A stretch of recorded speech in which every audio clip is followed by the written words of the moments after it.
Let's look at long-distance wireless. Long-distance wireless works by having two antennas facing each other, creating a point-to-point connection. Point-to-point means data travels between the two antennas and not to any other devices.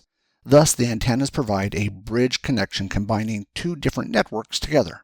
In this example, I am looking at long distance, but point-to-point can still range from a few meters to several kilometers. Effective long-range wireless communication hinges on having an unobstructed view, also known as line of sight, between the antennas. This means you need to have a clear visual path from one antenna to the other, free from any intervening obstacles. The initial placement of the antennas is critical, and potential future obstructions such as tree growth must be taken into account. This is why antennas are typically mounted at higher elevations, minimizing the risk of such obstructions and ensuring a clear direct path for signal transmission. Wireless uses microwave antennas to transmit signals. Let's have a closer look at what that means. When referring to microwave transmissions, this is a specific range of frequencies in the electromagnetic spectrum. People often confuse the microwave spectrum with microwave ovens. However, microwave ovens only use a frequency of 2.45 gigahertz. Devices like Wi-Fi and Bluetooth use the same frequency as microwave ovens. However, the power levels are so low they will not cause you any harm. The frequencies are essentially divided into two parts, these being unlicensed and licensed. Unlicensed is where no authorization is required and is generally free to use. However, it is subject to interference from other devices using the same frequency. Since it is free to use, often many devices will use it. Unlicensed has the advantage that the equipment is generally cheaper since there is a bigger market which drives the price down. Licensed frequencies, on the other hand, require authorization. Usually a government authority will determine who can use these frequencies, as they are a limited resource and thus regulation is required. Generally, you will be the only one using a licensed frequency, and therefore there won't be interference from other users. Licensed frequencies generally have a higher cost.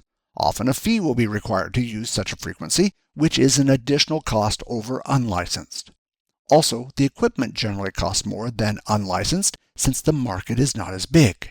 The advantage of paying a fee is that you have the right to use that frequency and other people don't. So, if you find that someone else is causing interference on that frequency, there should be a legal avenue you can follow to have them stop using it. This information is in the official study guide, but I doubt very much that you will get asked a question about it. The transmission power of the antennas is measured in decibels per milliwatt, or dBm.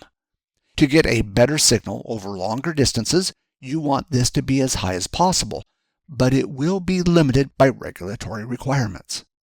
Boosting the transmission power beyond certain limits isn't just risky, it's illegal. Doing so increases the chance of interfering with other devices and violating regulations, which can lead to hefty fines from authorities.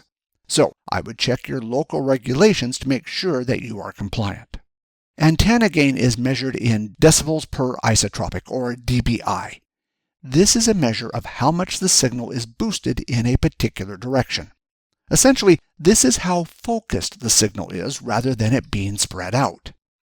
The measurement is calculated by comparing the output from a hypothetical antenna that radiates equally in all directions.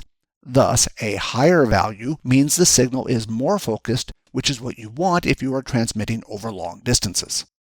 Effective isotropic radiated power, or EIRP, is the sum of the transmitted power and gain. This is, essentially, the other two specifications combined. EIRP provides a measure of the overall efficiency of the transmission system, a combination of how far and how well the signal can travel. If you are planning to install long-distance wireless, check your local regulations to ensure that you are compliant. Depending on the country you live in, there are large fines if you use a frequency that you are not supposed to be using. Remember, setting up a long-distance wireless connection is a bit like playing darts blindfolded. You need to know exactly where you are aiming, so make sure you have a clear line of sight. Until the next video from us, I would like to thank you for watching.